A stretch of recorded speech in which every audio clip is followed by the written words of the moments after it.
சமாதான புறா பரிசுத்த ஆவியானவர் மிகவும் மென்மையானவர்.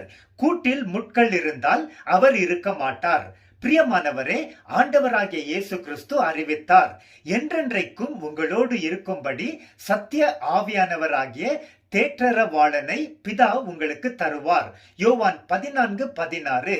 இயேசு கிறிஸ்துவின் தெளிவான இந்த போதனை நமக்கு உண்மையை தெரிவிக்கிறது. நம்மோடு என்றென்றைக்கும் தங்கி இருக்கும்படிக்கு பரிசுத்த ஆவியானவர் நமக்கு கொடுக்கப்படுகிறார். ஆனால் பரிசுத்த ஆவியானவரை பெற்ற ஒருவன் தேவனுக்கும் அவர் வார்த்தைக்கும் எதிராக நடந்து பாவத்தில் தொடர்ந்து வாழும்போது பரிசுத்த ஆவியானவர் அவனை விட்டு விலகி போவார். சத்திய வேதத்தில் இந்த சத்தியம் பதிவு செய்யப்பட்டுள்ளது.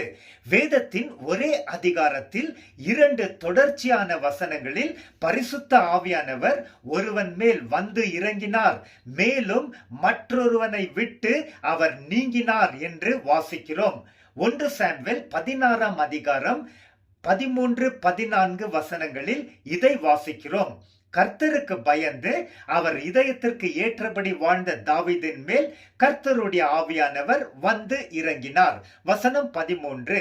ஆனால் கர்த்தருக்கு கீழ்ப்படியாமல் தன் இஷ்டப்படி நடந்த சவுலை விட்டு ஆவியானவர் நீங்கினார். வசனம் 14.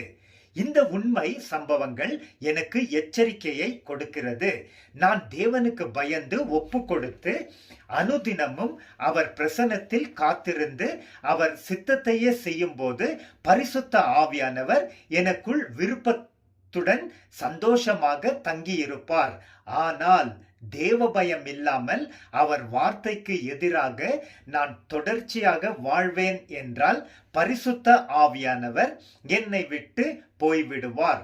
நமக்கு தெரிந்த உண்மை, பரிசுத்த ஆவியானவரை பெற்ற தாவீது சில ஆண்டுகளுக்கு பின்பு கவனக்குறைவாக நடந்து கர்த்தருக்கு மிக அருவருப்பான செயல்களை செய்தான். கர்த்தர் அவனை சிட்சித்த பின்பு அவன் வேண்டிக் கொண்டான், கர்த்தாவே, உமது பரிசுத்த ஆவியை என்னிடத்தில் இருந்து எடுத்துக்கொள்ளாமல் இரும். சங்கீதம் 51:11. நாம் தொடர்ந்து தேவ பயத்துடன் அவருக்கு முழுமையாக ஒப்பு கொடுத்து கீழ்ப்படிந்து அவர் வார்த்தையின் வெளிச்சத்தில் வாழ்வோம். அவருடைய பரிசுத்த ஆவியானவர் நாம் பரலோகம் சேரும் வரைக்கும் தொடர்ச்சியாக நம்மில் தங்கி இருந்து நம்மை வழிநடத்தி பயன்படுத்துவார். அவருக்கே ஸ்தோத்திரம். ஆமென்.